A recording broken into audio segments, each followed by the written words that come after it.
के दिनों में ये लगातार साबित हुआ है कि भारत ने अपने हित को यानी कि देश हित को सबसे ऊपर रखा है। भारत ने ना तो अमेरिका की बात पर आंखें मूंद कर भरोसा किया और ना ही रूस का जूनियर पार्टनर बनने की कोशिश की, लेकिन बदले में ग्लोबल पावर के दोनों प्रमुख केंद्रों से भारत को तारीफ भी मिली और इज्जत भी। रूस के राष्ट्रपति पुतिन ने एक बयान देकर भारत के मेक इन इंडिया प्रोग्राम की तारीफ की है और आज ही अमेरिका ने एक बयान जारी करके भारत को अपना जरूरी साझेदार बताया। पुतिन ने कहा कि रूस के खास दोस्त मोदी ने मेक इन इंडिया का आइडिया दिया, इसका असर भारत की इकोनॉमी पर नजर भी आ रहा है और ऐसे आइडिया को रूस भी अपना सकता है। इसी बीच अमेरिका के रक्षा मंत्रालय ने भारत के साथ करीबी संबंध बनाए रखने का ऐलान किया है। हैरान करने वाली बात यह है कि रूस और अमेरिका आपस में दुश्मन हैं, लेकिन दोनों मिलकर भारत की तारीफ करते हैं, भारत का साथ चाहते हैं और अपना साझेदार बनाना चाहते हैं। ऐसा इसलिए हुआ है क्योंकि भारत ने देश हित में काम किया है।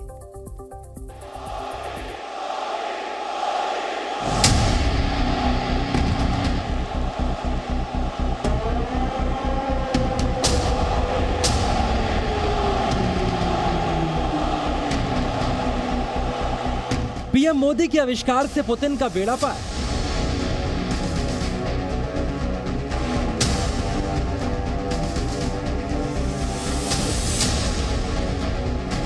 मोदी के सुपरहिट फॉर्मूले से पुतिन बनाएंगे पावरफुल रशिया।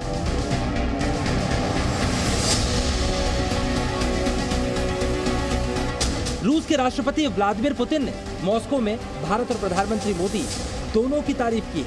पुतिन ने पीएम मोदी को बेहतरीन दोस्त बताया और दिल खोलकर मेक इन इंडिया का गुणगान किया। Вот наши друзья в Индии и премьер-министр, большой друг России, господин Моди, он целую концепцию выделил несколько лет назад. Сделано в Индии. Ну и, знаете, эффекты есть. Реально эффект для индийской экономики ощутимый. Вот не грех повторять то, что запретено, если и не нами, то нашими друзьями, и хорошо работает। पुतिन के इस भाषण में दो बड़े कीवर्ड्स हैं, पहला मेक इन इंडिया और दूसरा रूस के दोस्त मोदी। रूस के प्रेसिडेंट की तरफ से मोदी की तारीफ का मतलब यह है कि भारत रूस के लिए मायने रखता है। इसकी एक बड़ी वजह यह है कि यूक्रेन पर हमले के बाद जब पश्चिमी देशों ने रूस पर कड़ा प्रतिबंध लगाया तो भारत ने रूस से तेल की खरीदारी बढ़ा दी और इससे रूस को आर्थिक तौर पर बहुत मदद मिली। यूक्रेन पर हमले से पहले भारत अपनी खपत का 2% से भी कम तेल रूस से इंपोर्ट करता था, जबकि पिछले महीने भारत ने करीब 46% तेल रूस से आयात किया है। इसी वजह से 2022-23 में दोनों देशों के बीच व्यापार 3,61,000 करोड़ रुपए से ज्यादा हो चुका है। दोनों देशों के बीच परंपरागत और भरोसेमंद दोस्ती है। रक्षा, न्यूक्लियर एनर्जी, अंतरिक्ष और बिजनेस में भारत रूस एक दूसरे का सहयोग करते आए हैं। भारत के बाजार में पुतिन अपनी रूसी कंपनियों के लिए मौका चाहते हैं, इसलिए अब पुतिन को भारत के फॉर्मूले में रूस के लिए फायदा दिख रहा है। पीएम मोदी ने 2014 में मेक इन इंडिया कार्यक्रम शुरू किया था। इसका टारगेट देश में मैन्युफैक्चरिंग को बढ़ावा देना है और प्रधानमंत्री मोदी के नेतृत्व में भारत इस वक्त दुनिया की 5वीं सबसे बड़ी अर्थव्यवस्था है। क्या पुतिन ने मोदी और भारत को लेकर बयान इसलिए दिया है क्योंकि पीएम मोदी ने इसी महीने अमेरिका की यात्रा की है? असल में पीएम मोदी के अमेरिकी दौरे के बाद पश्चिमी मीडिया में भारत और रूस के रिश्तों को लेकर कई तरह की बातें कही जा रही हैं। एक हफ्ते पहले अमेरिकी राष्ट्रपति जो बाइडेन ने अमेरिका की राजकीय यात्रा पर पीएम मोदी का गर्मजोशी से स्वागत किया था। इन तस्वीरों के बाद से अमेरिका में ऐसे दावे किए जा रहे हैं कि बाइडेन ने मोदी को रूस से दूर ले जाने की कोशिश की है। हालांकि आज पीएम मोदी ने खुद ही बता दिया कि भारत को लेकर दुनिया के ताकतवर देशों का नजरिया कैसे बदल रहा है। अभी कुछ दिन पहले ही मैं अमेरिका की यात्रा से लौटा हूं।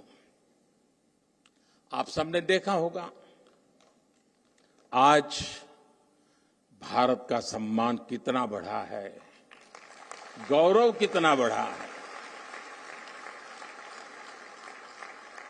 क्या कारण है? क्या कारण है आज भारत का इतना गौरव बढ़ा है? उत्तर वही है क्योंकि भारत की क्षमता बढ़ी है, भारत के युवाओं पर विश्व का भरोसा बढ़ा। अमेरिका और रूस की आपसी कट्टर दुश्मनी के बीच भारत के बैलेंस बनाने वाली दोस्ती का मतलब समझिए। अमेरिका का करीबी होने के बाद भी भारत ने यूएन में रूस के खिलाफ वोटिंग नहीं की। पीएम मोदी दुनिया के एकमात्र नेता है जिन्होंने कैमरे के सामने पुतिन को कहा कि ये वक्त युद्ध का नहीं है। और भारत अकेला ऐसा देश है जो रूस और अमेरिका के साथ अलग अलग ग्रुप्स में शामिल है। यानी भारत किसी और देश के साथ नहीं बल्कि सिर्फ अपने हितों के साथ है। भारत की गुटनिरपेक्ष यानी किसी का साथ न देने वाली पॉलिसी का सम्मान अमेरिका और रूस दोनों करते हैं। पुतिन के बाद अब अमेरिका का बयान सुन लीजिए। आज अमेरिका के रक्षा मंत्रालय ने एक बयान जारी करके भारत को अपना सबसे महत्वपूर्ण सहयोगी बताया है। The relationship that we have with India, and we continue to want to build on that. India is obviously a critical player in the region when it comes to ensuring stability and security in the region, and so we'll continue to work very closely with India toward that end. But let me. America को लगता है कि इस इलाके में स्थिरता और सुरक्षा तय करने में भारत एक महत्वपूर्ण खिलाड़ी है। इसका मतलब है भारत के साथ मिलकर अमेरिका काम करता रहेगा। और दूसरी तरफ मोदी के मेक इन इंडिया मॉडल पर पुतिन को 100% भरोसा है।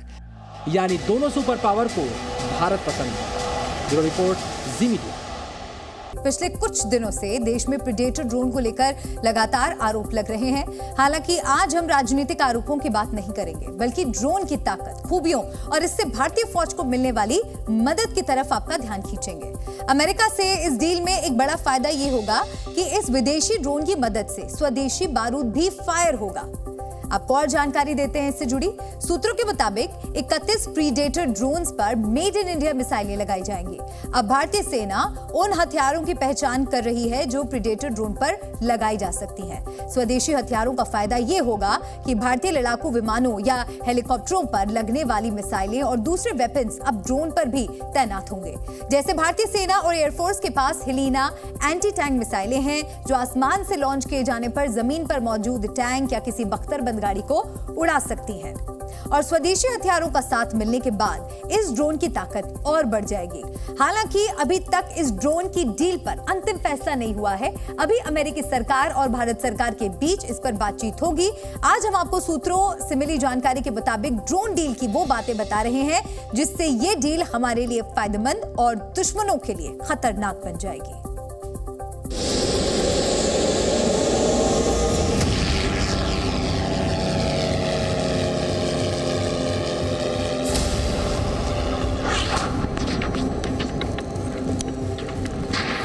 प्रीडेटर का मतलब होता है दुर्दांत शिकारी और भारत के दुश्मनों के लिए MQ-9B सचमुच शिकारी ही है जिसका कंट्रोल जमीन पर तैनात सेना के अफसरों के हाथों में रहता है। हालांकि इस ड्रोन में टेक्नोलॉजी ट्रांसफर भी शामिल है। अभी तक सैन्य सूत्रों से मिली जानकारी के मुताबिक भारत को 31 प्रीडेटर ड्रोन्स के साथ कई और एडवांस टेक्नोलॉजी मिलेंगी जिसमें एक साथ ड्रोन की कई उड़ानों को संभालने की क्षमता भी होगी। ऐसी तकनीक भी मिलेगी जिसकी मदद से ड्रोन आसमान में मौजूद दूसरे विमानों से दूर रहेंगे, यानी सिविलियन एयर स्पेस में एक्सीडेंट के डर के बिना ड्रोन को ऑपरेट किया जा सकेगा। खास सेंसर और हथियारों को ड्रोन के साथ जोड़ने वाली तकनीक भी मिल सकती है। अभी ये बात साफ नहीं है कि दुनिया के सबसे घातक ड्रोन की कितनी तकनीक अमेरिका भारत से साझा करेगा, लेकिन ये तय है कि इस डील के बाद भारत को इस शानदार ड्रोन की तकनीक के बारे में बहुत महत्वपूर्ण जानकारियां मिलेंगी। इस ड्रोन को कंट्रोल करने और ऑपरेट करने की जो जानकारी भारतीयों को मिलेगी वो भविष्य में बहुत फायदेमंद होगी। सिर्फ इतना ही नहीं, बल्कि भारत से होने वाली डील के 31 में से 21 ड्रोन्स को भारत में ही असेंबल किया जाएगा। ऐसा आज तक नहीं हुआ है क्योंकि ये ड्रोन अमेरिका के अलावा दुनिया के किसी और देश में बनाए या असेंबल नहीं किए जाते हैं। इसकी एक वजह है ड्रोन्स के साथ भारतीय नौसेना का तजुर्बा। भारतीय नौसेना नवंबर 2020 से ही 2 MQ-9B ड्रोन का इस्तेमाल कर रही है जिन्हें नाम दिया गया है सी गार्डियंस। ये ड्रोन लीज पर अमेरिका से मंगाए गए हैं। नौसेना ने लिए ऑपरेशन के दौरान ये दोनों ड्रोन 12,000 घंटे से ज्यादा लंबी उड़ान भर चुके हैं। प्रीडेटर ड्रोन भारत की सुरक्षा के लिए बेहद जरूरी है। आतंकी अड्डों को तबाह करने में इन प्रीडेटर ड्रोन से ज्यादा कारगर हथियार नहीं हो सकते। ऐसा माना जाता है कि एक बार ये ड्रोन भारत आ गए तो आतंक के अड्डे या तो उनका नाम सुनकर बंद हो जाएंगे या फिर प्रेडेटर के सटीक निशाने का शिकार हो जाएंगे। भारत बहुत तेजी से ड्रोन तकनीक में महारत हासिल कर रहा है और बहुत जल्द भारत अपना खुद का लड़ाकू ड्रोन बनाएगा। उस समय प्रेडेटर ड्रोन से मिली हुई जानकारी भारतीय ड्रोन को और ज्यादा ताकतवर और ज्यादा घातक बनाएगी। कृष्ण मोहन मिश्रा, जी मीडिया, दिल्ली। रूस के राष्ट्रपति व्लादिमीर पुतिन बगावत करने वाले अपने विरोधियों को एक एक करके किनारे लगा रहे हैं। वैगनर ग्रुप से जुड़ी एक बड़ी खबर आ रही है, वो बड़ी खबर आप जान लीजिए, जिसका 1 जुलाई तक रूस की सेना में मर्जर हो जाएगा। ज्यादातर वैगनर लड़ाके इसके लिए तैयार भी हो गए हैं। वहीं रूस के एक टॉप जनरल की गुमशुदगी भी रूस में चर्चा का विषय बनी हुई है। पुतिन के बेहद खास रहे इस जनरल पर वैगनर विद्रोहियों का साथ देने के आरोप भी लग रहे हैं।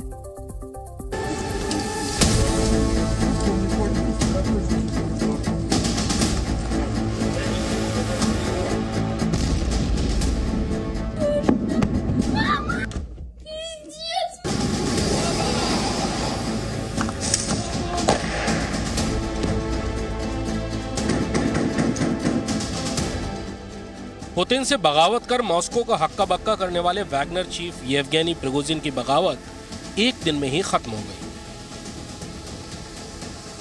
येवगेनी प्रिगोजिन रूस से बेलारूस पहुंच गए और वैगनर ग्रुप के लड़ाके अपने अपने बैरकों और तैनाती वाले स्थानों पर लौट गए। लेकिन इस बगावत के बाद वैगनर ग्रुप के साथ वैसा ही होने वाला है जिस बात की संभावना पुतिन से विद्रोह के बाद जताई जा रही थी। अब वैगनर ग्रुप का निजी सेना वाला अस्तित्व खत्म हो जाएगा। 23-24 जून को बागी हुई वैगनर ग्रुप की सेना 1 जुलाई के बाद रूसी सेना में शामिल हो जाएगी। यानी अब वैगनर लड़ाके येवगेनी प्रिगोजिन के नहीं बल्कि पुतिन और रूसी रक्षा मंत्रालय के आदेश पर काम करेंगे। वैगनर ग्रुप ने 23 जून देर रात बगावत शुरू की और 24 जून खत्म होते होते बगावत भी खत्म हो गई। येवगेनी प्रिगोजिन बेलारूस चला गया और वैगनर ग्रुप के लड़ाके अपने कैंपों या मोर्चों की तरफ लौटने लगे। लेकिन जो पुतिन को जानते हैं उन्हें कोई शक नहीं था कि पुतिन इस बगावत को ऐसे ही नहीं जाने देंगे और ठीक ऐसा ही हुआ। पुतिन के ही आशीर्वाद से बनने वाले वैगनर ग्रुप का रूस से नामो निशान मिटने वाला है। सूत्रों के मुताबिक 1 जुलाई तक वैगनर ग्रुप के ज्यादातर सदस्य रूसी रक्षा मंत्रालय के अधीन आने की लिखित स्वीकृति दे देंगे। 30,000 लड़ाकों में से ज्यादातर ने इस बारे में सहमति दे दी है। बहुत थोड़ी संख्या में वैगनर सदस्य इस पर राजी नहीं है और उनको बेलारूस जाने का प्रस्ताव दिया गया है। हालांकि बेलारूस जाकर भी वैगनर लड़ाके यूक्रेन की नाक में दम करते रहेंगे। बेलारूस जाने वाले वैगनर सदस्य वहां यूक्रेन की सीमा पर तैनात रहेंगे और किसी भी युद्ध की स्थिति में वो बेलारूस की तरफ से लड़ेंगे।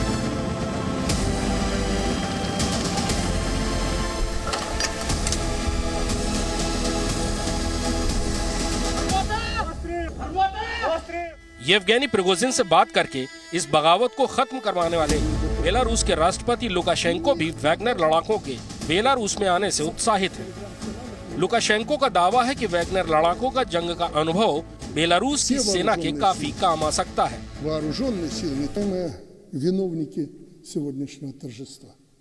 Я искренне благодарю вас за то, что вы с честью выполняете свой долг, самоотверженно служите Родине. Поздравляю вас с присвоением нового воинского звания перед лицом руководства всего силового блока। अब सवाल उठता है कि रूस में रहने वाले वैगनर लड़ाकों का क्या होगा। उनको रूसी सेना में एक अलग विभाग में रखा जाएगा, लेकिन उन पर येवगेनी प्रिगोजिन का कोई नियंत्रण नहीं रहेगा। वैगनर ग्रुप के लड़ाके सिर्फ यूक्रेन बॉर्डर पर ही तैनात नहीं है। इनकी तैनाती सीरिया, लीबिया और अफ्रीका में भी थी, लेकिन अब ये ताकत भी प्रिगोजिन के हाथ में नहीं रहेगी। वैगनर लड़ाके यूक्रेन के लिए सबसे बड़ी मुसीबत साबित हुए हैं। खुद पुतिन भी यूक्रेन वॉर में वैगनर की जांबाजी और बलिदान की कई बार तारीफ कर चुके हैं। यही वजह है कि यूक्रेन में लड़ रहे वैगनर ग्रुप के लड़ाकों की तैनाती में कोई बदलाव नहीं होगा। केवल उन्हें आदेश अब प्रिगोजिन के बजाय सीधे रूसी रक्षा मंत्रालय से मिलेंगे। रूसी रक्षा मंत्रालय के इस प्रस्ताव के खिलाफ ही प्रिगोजिन ने बगावत का ऐलान करते हुए रोस्टोव पर कब्जा कर लिया था। В результате интриг, непродуманных решений Это подразделение должно было прекратить свое существование. कुल मिलाकर पुतिन से बगावत करने वाले प्रिगोजिन अब बेलारूस में निर्वासित हैं और वैगनर लड़ाके रूसी सेना का हिस्सा बनने जा रहे हैं। लेकिन इस बगावत में वैगनर के सुर में मिलाने वाले रूस के एक टॉप जनरल का गायब होना कई सवाल खड़े कर रहा है। खबर है कि राष्ट्रपति व्लादिमीर पुतिन का ये खास और करीबी जनरल उनके खिलाफ हुई साजिश में शामिल था। दूसरी तरफ पश्चिमी मीडिया सुरोविकिन को वैगनर ग्रुप का एक सीक्रेट वीआईपी मेंबर बता रही है। सुरोविकिन वो जनरल हैं जिन्हें 2022 में यूक्रेन युद्ध में बड़ी जिम्मेदारी दी गई थी। क्रेमलिन ने सुरोविकिन के बारे में फैल रही अफवाहों के बारे में कुछ नहीं कहा, लेकिन इतना तय है कि रूसी रक्षा मंत्रालय और रूसी सेना में बहुत जल्द बड़े पैमाने पर फेरबदल दिखाई देगा। फिलहाल जो विद्रोह में खुलकर शामिल थे और जिन्होंने विद्रोह की आग को पर्दे के पीछे से हवा दी, उन सबको पुतिन देर सबेर सजा जरूर देंगे। ये तो सबको मालूम था। फिलहाल ये येवगेनी निर्वासित हैं, लेकिन जनरल सुरोविकिन कहाँ हैं, ये सबसे बड़ा सवाल है। कृष्ण मोहन मिश्रा, जी मीडिया, दिल्ली। क्या पाकिस्तान एक बार फिर दिवालिया होने से बच गया है? ये सवाल इसलिए क्योंकि पाकिस्तान के वजीर आजम ने खुद ट्वीट करके ऐलान किया है कि आईएमएफ ने $3 अरब का कर्ज देने का फैसला किया है। इस खबर को मिलने के बाद से पूरा पाकिस्तान खुशियां मना रहा है। पाकिस्तानी पीएम शहबाज शरीफ ने $3 अरब लोन मिलने पर इतनी खुशी से ट्वीट किया मानो पाकिस्तान को कर्ज नहीं बल्कि उन्होंने कमाई करके ये पैसे कमाए हैं। आईएमएफ ने अंतिम तारीख पर पाकिस्तान के साथ समझौता किया है। अगर 30 जून को ये मंजूरी नहीं मिलती तो आईएमएफ का पाकिस्तान को लोन देने का प्रोग्राम ही एक्सपायर हो जाता। हालांकि अभी पाकिस्तान के लिए खुशियां मनाने का वक्त नहीं है क्योंकि इस एग्रीमेंट को आईएमएफ के एग्जीक्यूटिव बोर्ड की मंजूरी नहीं मिली है। आईएमएफ बोर्ड की एक मीटिंग अगले महीने यानी जुलाई में होनी है और तब पता चलेगा कि पाकिस्तान को लोन मिलेगा या नहीं। हालांकि समय से पहले ही पाकिस्तान दिवाली जरूर मना रहा है।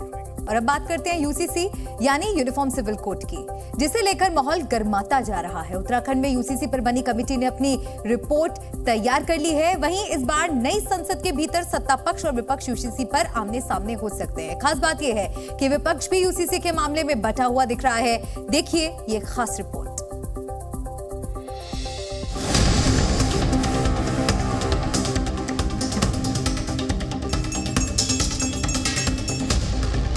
आप मुझे बताइए, एक घर में परिवार के एक सदस्य के लिए एक कानून हो, परिवार के दूसरे सदस्य के लिए दूसरा कानून हो, तो क्या वो घर चल पाएगा क्या? और सुप्रीम कोर्ट ने बार बार कहा है,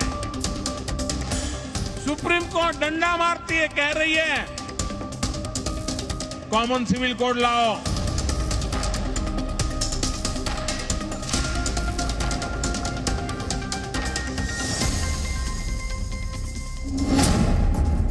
यूसीसी का तीर निकला कमान से।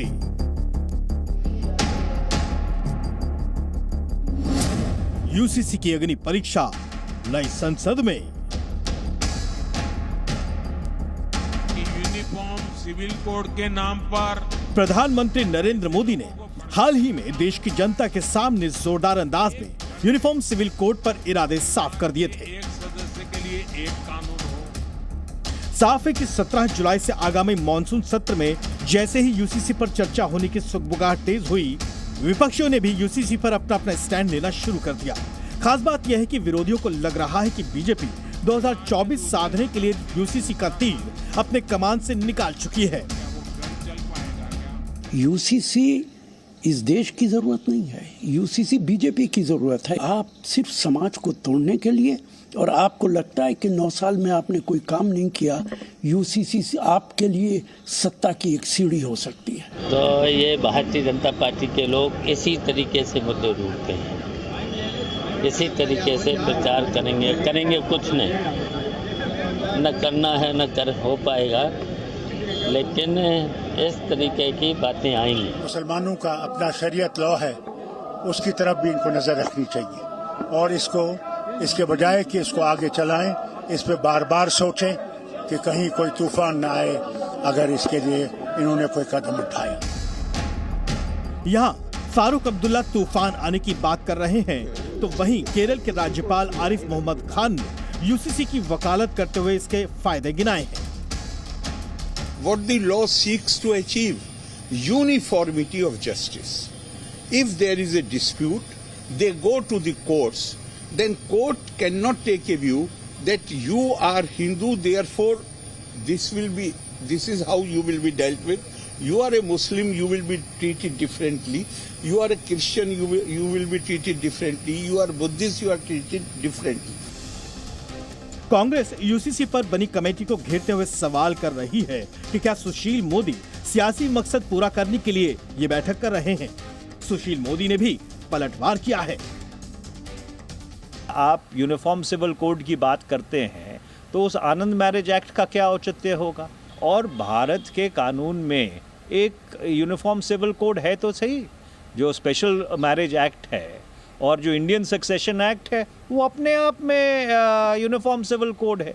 तो फिर यूनिफॉर्म सिविल कोड का औचित्य क्या है? इसका उस कमेटी की बैठक से कोई संबंध नहीं है। ये जो लॉ एंड जस्टिस की कमेटी है, इसके अधिकार क्षेत्र में आता है पर्सनल लॉज पर विचार करना। इसलिए लॉ कमीशन का जो कंसल्टेशन पेपर है, जो विमर्श पत्र है, उस पर कमेटी विचार करेगी।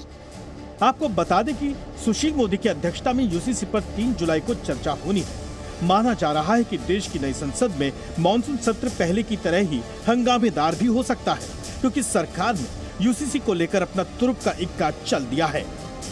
उत्तराखंड में भी यूसीसी का ड्राफ्ट तैयार हो गया है।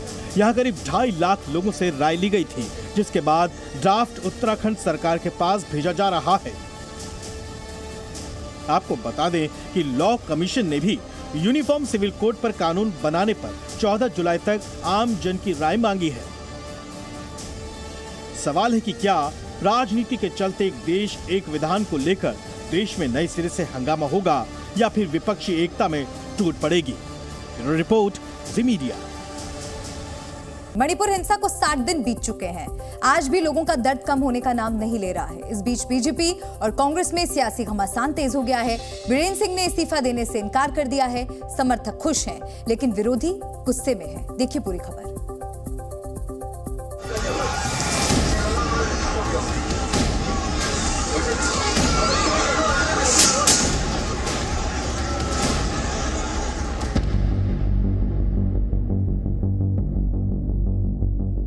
इम्फाल में यह जमा भीड़ मणिपुर के मुख्यमंत्री बीरेन्द्र सिंह के समर्थन में उनके आवास के बाहर खड़ी है। इस्तीफे के लेटर को बाहर लाया गया, उसे पढ़ा गया, जिसके बाद बीरेन्द्र सिंह के समर्थकों ने उसे फाड़ डाला। इस वक्त आप देखिए मुख्यमंत्री आवास से जो तमाम लोग हैं वो बाहर आए हैं और ये जो पढ़ रहे हैं। इस वक्त आपको बता दें कि मुख्यमंत्री जो अपना इस्तीफा सौंपने वाले थे गवर्नर को, वो चिट्ठी पढ़कर वो यहाँ पर सुनाते हुए नजर आ रहे हैं। तो ये रेजिग्नेशन लेटर जो कि यहाँ पर उनके समर्थक जो रिप्रेजेंटेटिव हैं सीएम आवास से बाहर आए हैं और तमाम लोगों की भीड़ यहाँ पर आपको नजर आ रही है। उस भीड़ में ये पढ़कर सुनाया गया है। हालांकि लोग लगातार यही मांग कर रहे हैं कि इस्तीफा अपना ना दे, मुख्यमंत्री अपना इस्तीफा ना दे। और तस्वीरें देखिए, एक बुजुर्ग महिला को यहाँ पर बुलाया गया है। मुख्यमंत्री जो अपना इस्तीफा गवर्नर हाउस में सौंपने वाले थे, अब उस महिला के हाथों इसको फाड़ दिया गया। दरअसल पहले यह खबर आई थी कि आज राज्यपाल से मिलकर बीरेन्द्र सिंह इस्तीफा दे सकते हैं, लेकिन अब उन्होंने खुद ट्वीट करके साफ कर दिया कि वो सीएम पद से इस्तीफा नहीं देंगे। जाहिर है उनके समर्थकों में खुशी की लहर दौड़ गई।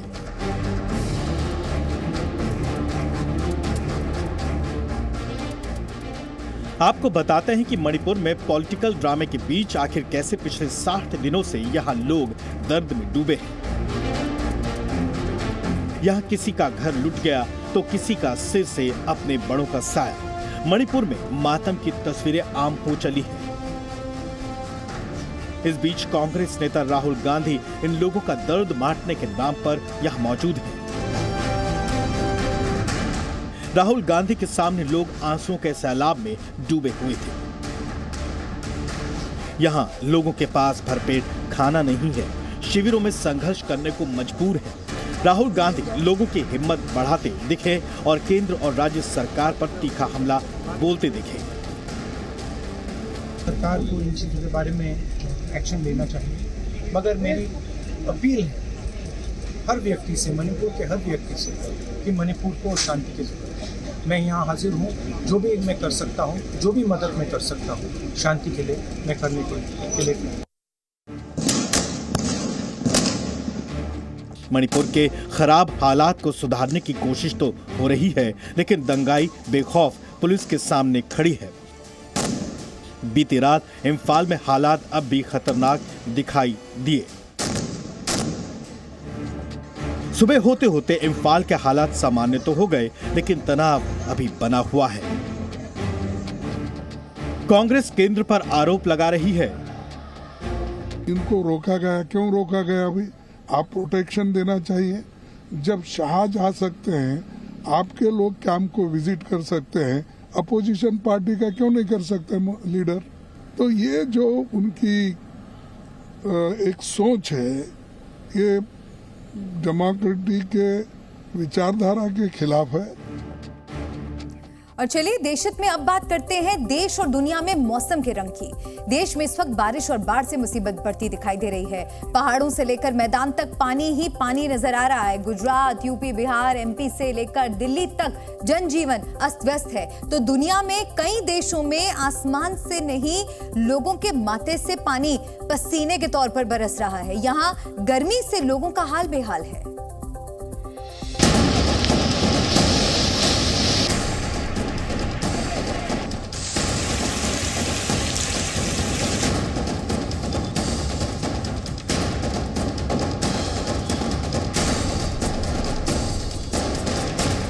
गुजरात का नवसारी डूब गया। बिहार का पटना पानी पानी हो गया।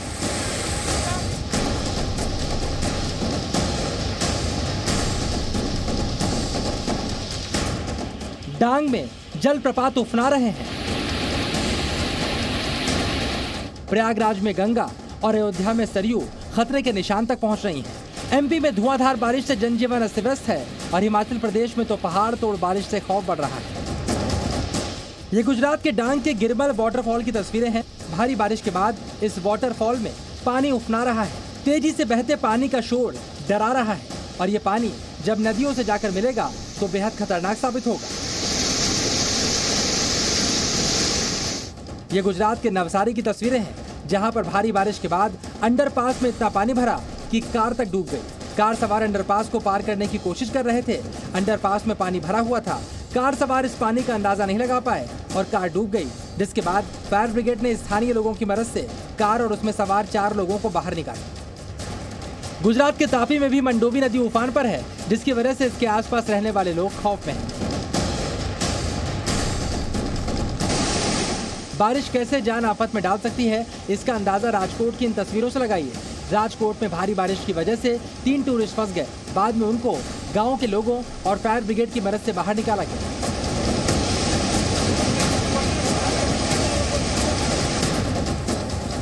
गुजरात के जूनागढ़ में भी डैम ओवरफ्लो हुआ तो सड़कों पर सैलाब नजर आने लगा। यहाँ लोगों के घरों तक में पानी घुस गया।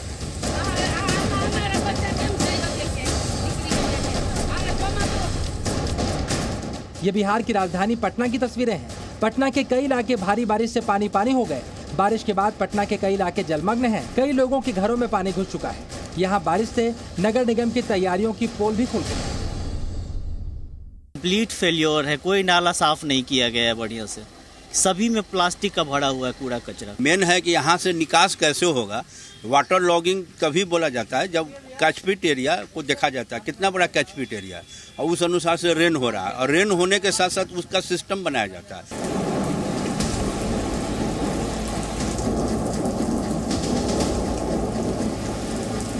यही नहीं, वीवीआईपी इलाके वीरचंद पटेल पथ पर सड़क कई स्थानों पर धंस गई। सड़क के धंसने के कारण कई वाहन भी फंस गए, जिन्हें बड़ी मशक्कत के बाद निकाला गया। ये देखिए, एक घरों में पानी है तो स्कूलों में पानी घुस गया है। ये पूरा का पूरा इलाका जो है पॉश कॉलोनी है पटना का, जिसे पटना का पॉश कॉलोनी कहा जाता है, उस कॉलोनी की ये हालत है कि हर घर के अंदर यहाँ पर पानी गया हुआ है। आप देख लीजिए, जिनके भी घर के जो लेवल है वो थोड़ा भी नीचे है, वो बिल्कुल पानी में डूब गया है।